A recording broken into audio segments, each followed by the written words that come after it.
Hey everyone, this is my second attempt at doing a Twitch video from London, from one of my locations in London.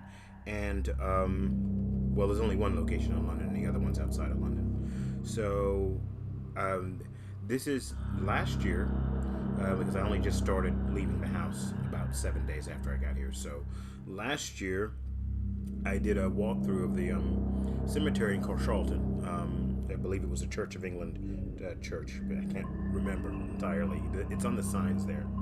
And I started doing a walkthrough there and just talking about the various ideas behind paranormal and anthropology and then paranthropology, which I didn't make that word up. That you can find down free as a magazine that's out there, that's published. It's been out there for a while. You can find that. And so what I'm doing here is I'm really putting together a kind of much shorter video than you're used to, but really mainly because I'm trying to get this internet to hopefully work through this video and get it through to the other side without shutting out or without blinking. It's going to still be a short YouTube video, so if it messes up, it's still going to be on YouTube. You guys will still get to see me, this wonderful face. But what I'm going to try to do is make these shorts over the next 7 or so weeks, make these shorts, little paranormal shorts, so that we can build up on something that I can go into talking to even more deeply in YouTube. But even the shorts will appear in YouTube first before I'm able to dig deep. And it's going to take a little bit of time because remember, I'm juggling lots of irons in the fire. I've got my classes that I'm teaching for university. So, and those are, I love those. Those are my classes. Those are my bread and butter. And it's what makes things run. And the paranormal is something that I want to work on as a hobby, and even if I got to it as a profession, I still prefer my teaching because I want to keep that part of myself intact. It's all about who I am as a person, and I do work ancient literature and paranormal literature and those things into when I'm teaching these kind of courses, mainly because those things are a part of who we are. They're a part of who we claim ourselves to be. And if you see me looking over there, it's because I'm looking at the timer on the OBS to make sure I'm timing this right. And I don't want to make it that long. I'm going to do a little bit of an intro screen. I don't want to make it that long. I just want to make it run pretty quickly. But at the same time, I want you to be able to enjoy what I'm saying and what you're seeing. And then maybe I can make some plans on a weekly basis to go out into the surrounding area and do some sort of a little bit of almost like a paranormal quick spot. This is a place where we'll hear some paranormal news, and for the moment, these little shorts that are kind of try and make them packed, make them useful, but at the same time, I won't be able to do an extreme long show like I normally would do until I can get back to my home studio. Now, if I can get to the other place that I also stay at from time to time when I'm here on short visits, I can probably do some longer pieces. But again, I'm trying to re-engineer this so that ultimately it still works in YouTube no matter what I do. It'll still go through to YouTube and I'll be able to do it. But I'm trying to keep Twitch and keep you guys in Twitch inside the loop while also serving you in YouTube as well. And I know some don't like crossing those platforms, but guess what?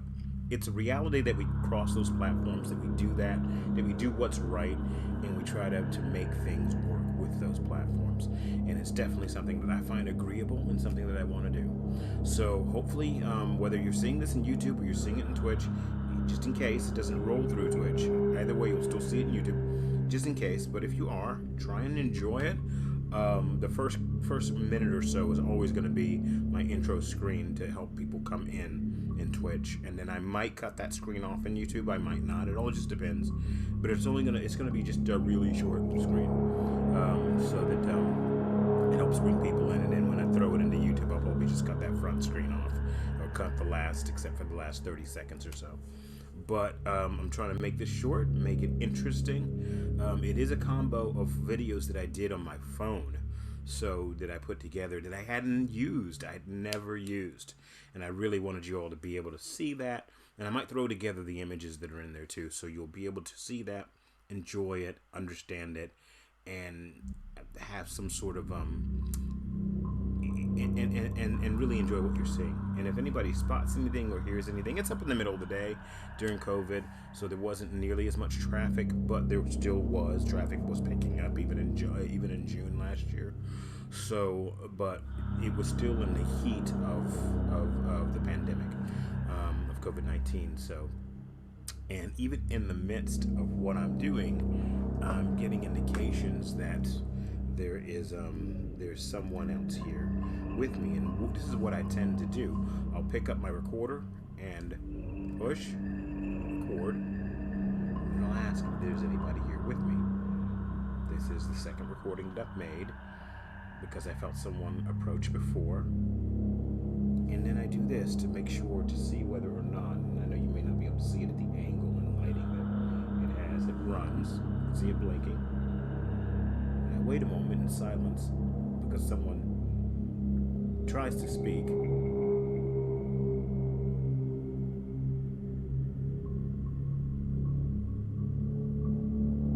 And if no one speaks, that's okay. You're not always going to hear it in real time, so this is where I look back on it. And if I look back on it and I do hear something, and what I'll do in maybe a future episode while I'm still over here, during the 2 months I'm still over here, I will go ahead and listen back and play that out for you all and show you the investigation of it. It might be minor, it might be nothing. Some even think it's hokey, but you know what? I'm not some, I'm me, and I'm honest, and I'll do what I can. It's not certain TV shows that are over the top and cut ridiculously and are very frustrating the way they jump to conclusions.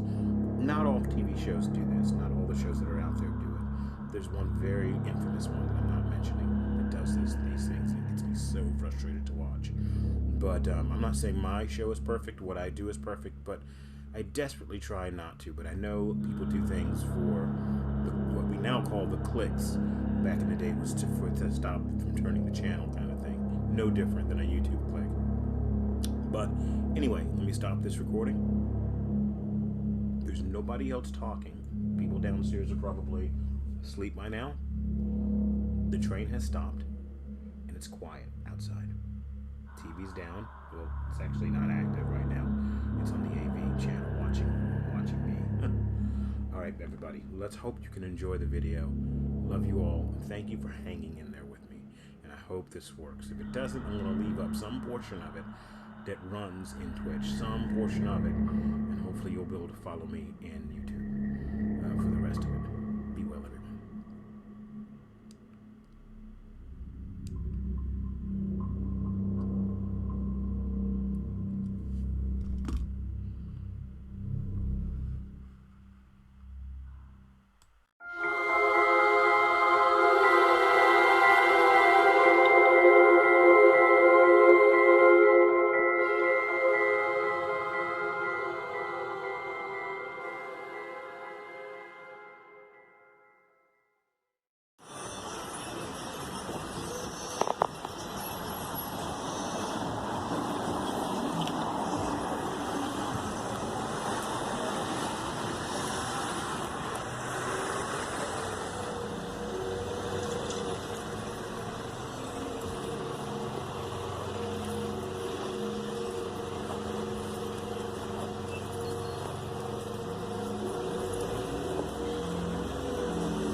Oh, there it is again.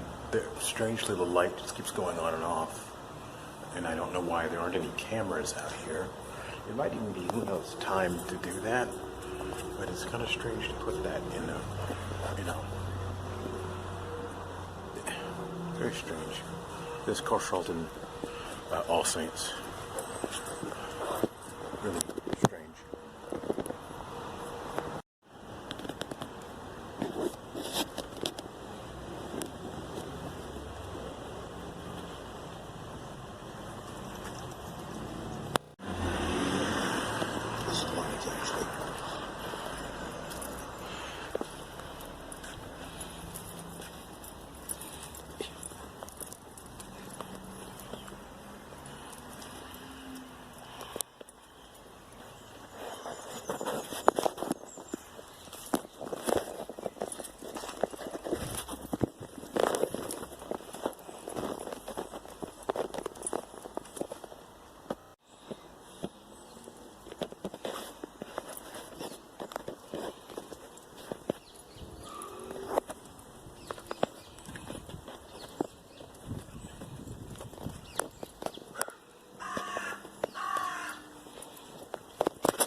That's okay. It just startled me, that's all.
If your only interest in this sort of thing is just anthropological, or, as a subdivision of that, archaeological under anthropology, some sort of cultural relics or cultural understandings or social understandings of this kind of practice of burial, then that's cool. If you're in it for the paranormal stuff, that's cool too.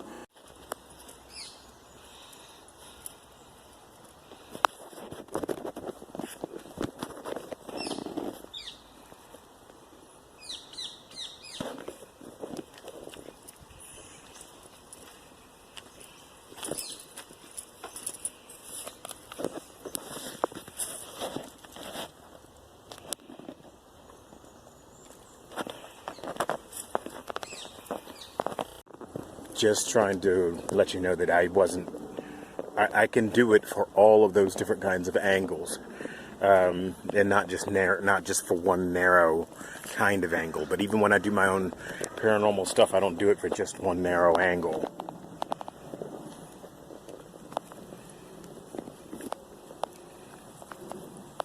Even a glare can be mistaken for something that's not really there.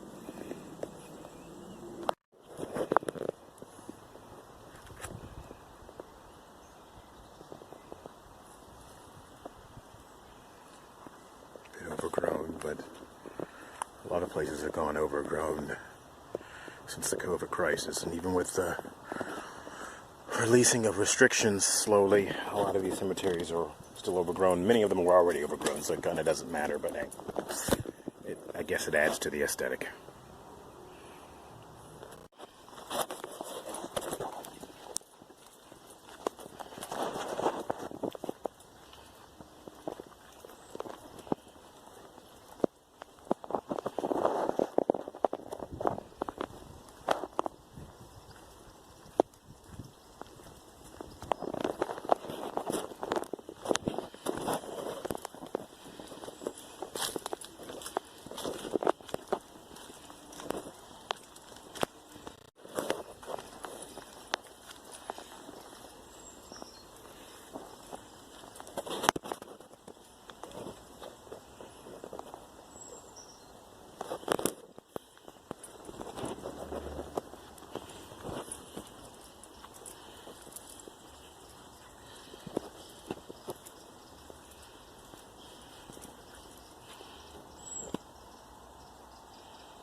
I'm busy wondering what happened to the trees. The plaque says that there are here.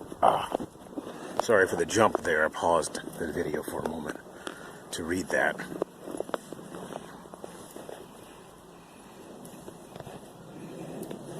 definitely want to see if I can bring someone with me. Hook up with somebody here.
Just to remember, as I mentioned in the earlier straight up and down shots, that we're not into this, don't just come at this with some sort of just paranormal reason, but an anthropological sub-level archaeological level for this. It's really worth coming at this with several different, anthropological levels, if however many we can use. There are plenty of lights on in there. At some point, I guess I'll go in there, but not right now.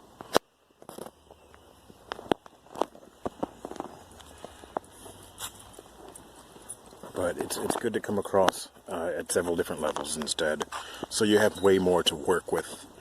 To use a phrase or a word that I did not coin, that I've used in one of these other videos that I think I used in the in my earlier video a few days ago. Paranthropology. That's not my word, but it's an excellent terminology. It's an excellent word, and there is a magazine term to that. But it's that kind of thing. To me, it should be an adopted level of anthropology. Because it involves social and artifact search and stories. When you're just trying to get the stories of people, and if there is a disturbance or something, you have to tie both the paranormal level together with the psychological level, because the two are not separate of each other. So it's good to go about it that way.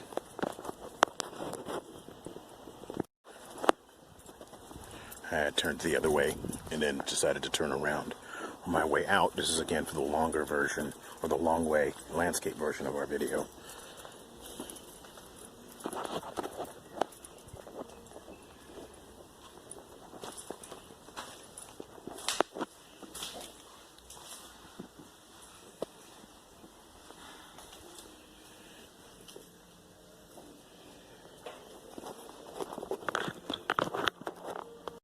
And then when they converted to Christianity, the same happened. Exactly. That's the sort of thing I find interesting.